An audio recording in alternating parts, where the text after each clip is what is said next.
Mas vamos aqui responder ao Felícia, que diz que Miguel é perseguido. Perseguido? Por que Miguel é perseguido, Felícia? Porque ele é um mentiroso? Por que só no meio evangélico, como você começa sempre a querer a doutrinar? E preste atenção, houve outras mensagens seguindo esse mesmo caminho, de uma maneira ou de outra, querendo vedar as pessoas a manifestarem o seu direito de protesto. Eu percebi isso. Eu me torturei a esse ponto de ouvir trechos de algumas mensagens. Eu percebi isso. Não fale do pastor, ele pode ter um amante, não sei o que lá, mas aqui, ó, quem morreu por ele foi Cristo, não sei o que, papapá. Rapaz, vocês são muito... É uma corja, é uma quadrilha, cara. No Gideões, entra diretoria, sai diretoria, não muda, né? Continua se comportando como um cartel. E aí nisso, o Feliciano sempre diz, católico não fala de católico, espírita não fala de espírita. Bom, isso não é verdade. Existem sempre um ou outro que também fazem ali suas denúncias. Isso não é verdade. Agora, não acontece com a mesma incidência que acontece no meio evangélico, pois o meio evangélico extrapola o nível de picaretagem. Só no meio evangélico que a gente encontra um Feliciano ainda em atividade dentro da igreja, cara. Dificilmente você veria um cara como Feliciano em outra religião ter respeito de alguém.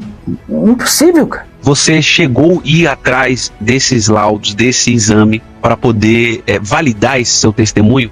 Bom, Fábio, eu contei esse testemunho, né, que eu tinha dificuldades para falar e para ouvir, né, e com 3 anos de idade eu acabei surgindo um milagre. Eu não expliquei o testemunho direito e bem, né, eu tinha dificuldades na fala, minha língua era travada, dificuldade de audição, né, e ali aos olhos segundo, né, a história da médica, né, que disse, olha, aparentemente ele é surdo e mudo, né, mas não que foi dado um laudo, não que foi dado um exame, não foi, então, mas não que foi dado laudo, não que foi dado nada disso. Até mesmo porque em nenhum momento do meu testemunho eu disse que tinha laudo do Tiago.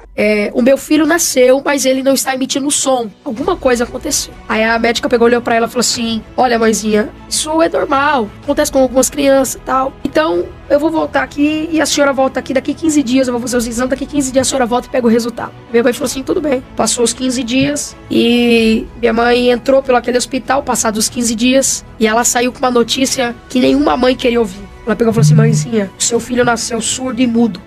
Ele nunca vai falar e nunca vai ouvir. Eu nasci com um diagnóstico, Pedro, que eu não tenho as cordas vocais e eu não tenho os tímpanos. Eu nasci totalmente surdo e totalmente mudo. Eu nasci com uma deficiência que retirou as minhas cordas vocais e retirou meus tímpanos, eu nasci sem. Por isso que eu não falava e por isso que eu não ouvia. E o diagnóstico da medicina foi que seria impossível qualquer dia eu falar e ouvir. Porque aos olhos da medicina é algo que não tem cura. Eu não podia usar aparelho, porque aparelho é para aquelas pessoas que têm 1% de audição. Eu tinha 0, não tinha tratamento. O que minha mãe podia fazer era fazer uma escola de Libra para poder se comunicar comigo. A minha mãe, Pedro, ela só sabia se eu estava doente quando eu apontava para enfermidade. Eu me lembro muito claro disso. Eu sei que tem pessoas que não conseguem se lembrar da sua infância, mas eu lembro muito claro disso. A minha mãe só sabia que se eu estava doente, se eu apontava para dor, chorava. A minha mãe só sabia se eu estava com fome, se eu apontava para comida, sede, qualquer coisa. E minha mãe saiu muito angustiada, né, muito presa àquilo. E eu fiquei assim, dos meus 1 ano até os meus 3 anos de idade. Passei 1 ano, passei 2 anos. Quando foi no dia 12 de abril de 2013, no dia do meu aniversário de 3 anos de idade, eu acordei falando e ouvindo.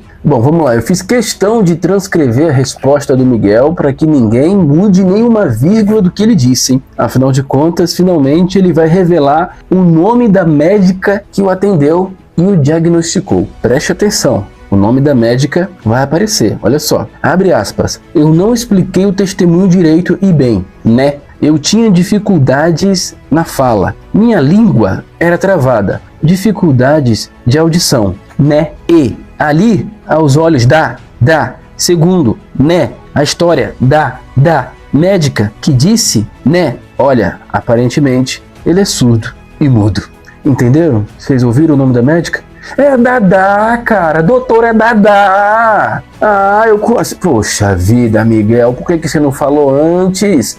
Eu conheço a doutora Dadá. É a sanguessuga. A doutora Dadá. Ah, a doutora Dadá de Carapicuíba. Foi ela que só de bater o olho em você já te diagnosticou surdo, mudo, cego, sem olho, sem prega, sem cordão, sem tudo. Meu Deus do céu. E assim, a mulher é boa mesmo, hein? Olha, nós temos que das duas uma. Ou encontrar a doutora Dadá e dar um prêmio Nobel de Medicina, ou denunciá-la ao Conselho de Medicina. Afinal de contas, uma pessoa não pode sair desenganando famílias, embora na igreja esse testemunho sempre apareça, né? Pessoas desenganadas pelos coitados dos médicos. Parece que o médico fez na faculdade alguma especialização para isso, né?